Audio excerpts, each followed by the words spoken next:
Bakit? Ano ang nagpapasaya sa'yo, Miss Beautiful? Oy, teka lang. Ano Eto, yan? batingin Oy, lang may natin. nag-message. Oo, Marie Tiffany Hover. Mm. Ay, good afternoon sa'yo. From Iloilo City to eh. At Harold Galapon. Oo, parang nilagay niya ay Jerry Galapon. So, di ko alam kung magkapatid ito at nagpapabate. Ay, maraming salamat sa panonood, pakikinig sa ATM. Anong take mo? Uy, nasa Iloilo. Ano ang masarap dun? Naku, Barquillos. batchoy. Ay, batchoy. Oo, no? Oo nga. Diba? Batchoy. Tsaka yung, meron pang isa yung molo. Pansit molo. Pansit molo. Diba? Yung parang may, ano tawag doon? Meron akong paboritong bar doon. Doon sa isa sa mga esplanade. Ano ba, alam mo pag napunta tayo, dadalhin kita doon. Paborito ko doon sa lugar na Kasi yun. masarap ang food. Oo, tsaka yung mga cocktails nila. Fusion. Alam mo na, Marie Tiffany, ha? Pag sunduin mo ka. Anyway, ayan na, nandiyan na, kausama na natin sa linya ng telepono si Attorney Domingo Cayonza, isa pong constitutional expert at past president ng Integrated Bar of the Philippines. Magandang hapon po. Good afternoon. Good afternoon, magandang hapon sa ating mga kababayan. Ay, Attorney Cayonza, alam niyo naman, nabasa niyo ba yung mga inilatag na grounds doon, no, sa inihaing impeachment, no, complaint laban sa Pangulo? Kasi nasa social media na rin naman to at sa mga news site at ibinalita na rin sa radio telebisyon. Ay, yung mga nilatag na grounds, Attorney, anong tingin mo?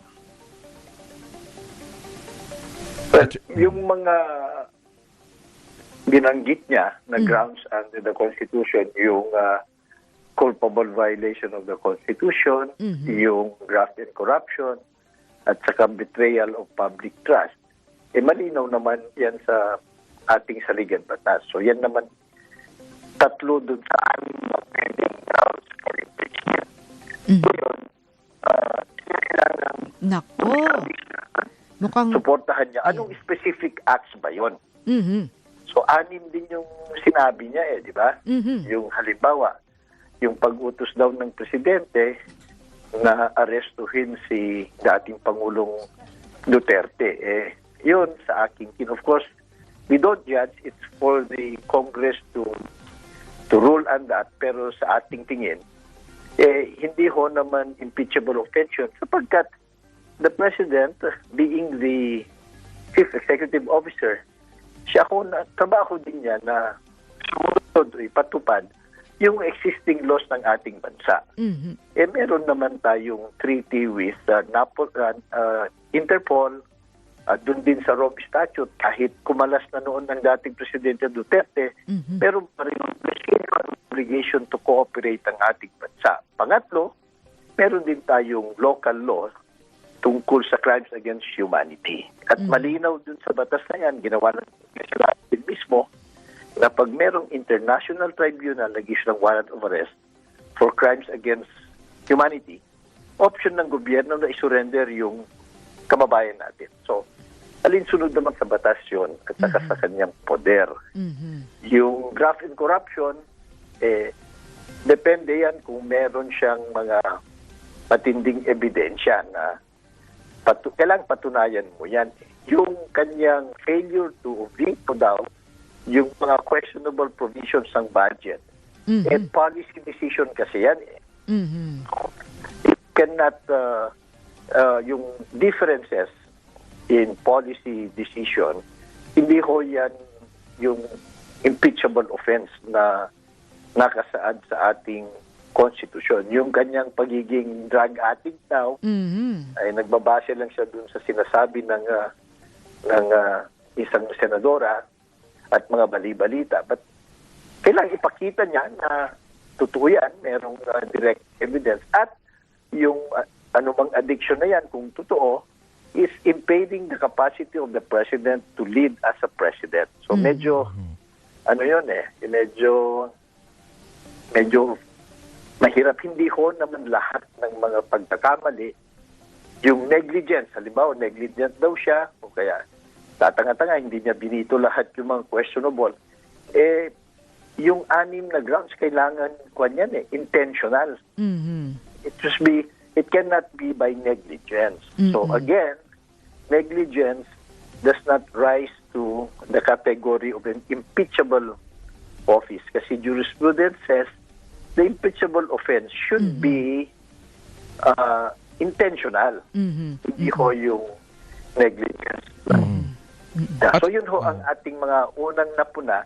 Hindi rin natin alam kung anong mga inattach niya na mga Ebidensya. At attorney, Good afternoon. Yes, attorney. Eto, halimbawa lang sa more or less 6 na grounds po to, no, na inalatag na impeachment complaint. Sa ganyan po ba ay dapat tumayo lahat ng grounds sa isang impeachment complaint o yung sasabi nating articles of impeachment, or 3 dun sa 6, 2 sa 6 o kahit isa lang ba ay pwede nang matuloy, ma-initiate itong kumbaga, kung makitaan ng isa lang doon, no, na pwedeng tumayo yung article na yan, ay tuloy po ba ang impeachment complaint o dapat lahat? Kahit isa lang ho. Kahit isa lang ho na mapagdesisyon na nila na sufficient in form and substance at may sapat na boto sa Committee on Justice, majority vote, at saka dun sa plenary ng lower house,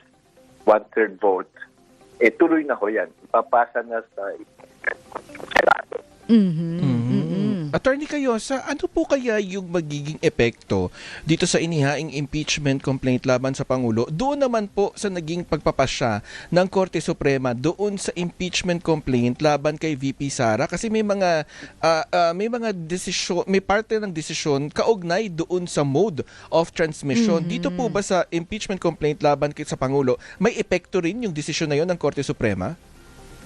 Wala naman sapagkat ibang kaso naman to. Pero kaya nga ang panawagan natin noon pa, dapat kalampagin naman ho ang Supreme Court. Desisyonan na yung motion for reconsideration.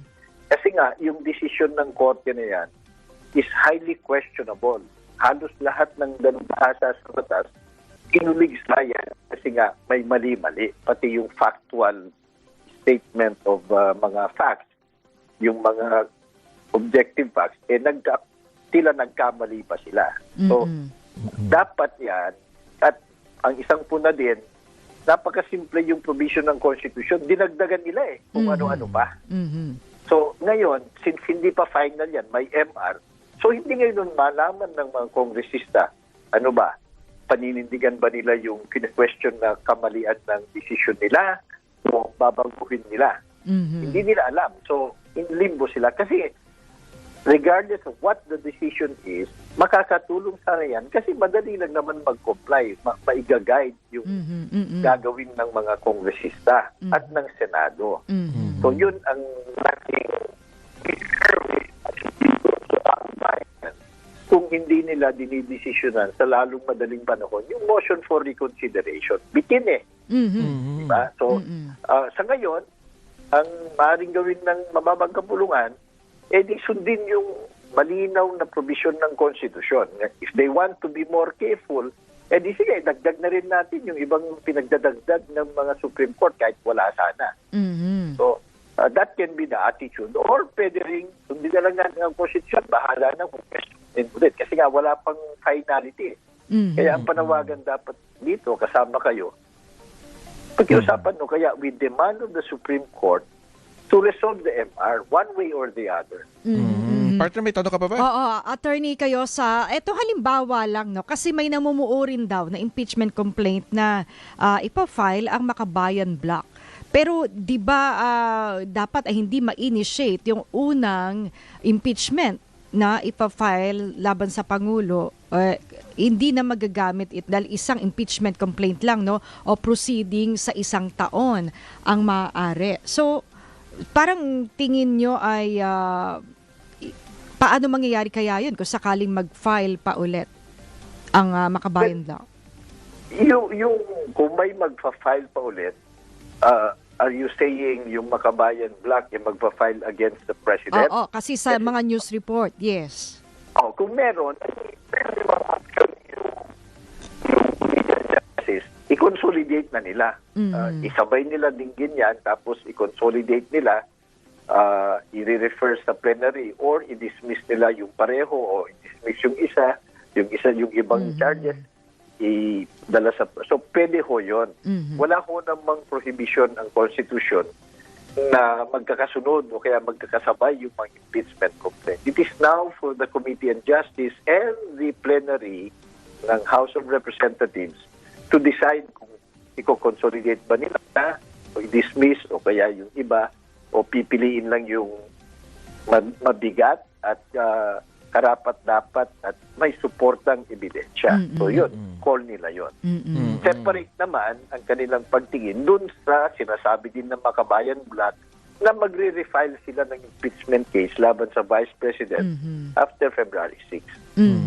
So aabangan talaga din natin kung ano yung susunod na kabanata, Attorney. Pero yun nga, Attorney, kasi pinag-uusapan nga namin, tinatanong natin, parang kauna-unahan din na parang pareho, Pangulo at pangalawang Pangulo, ay masabay na i-impeach.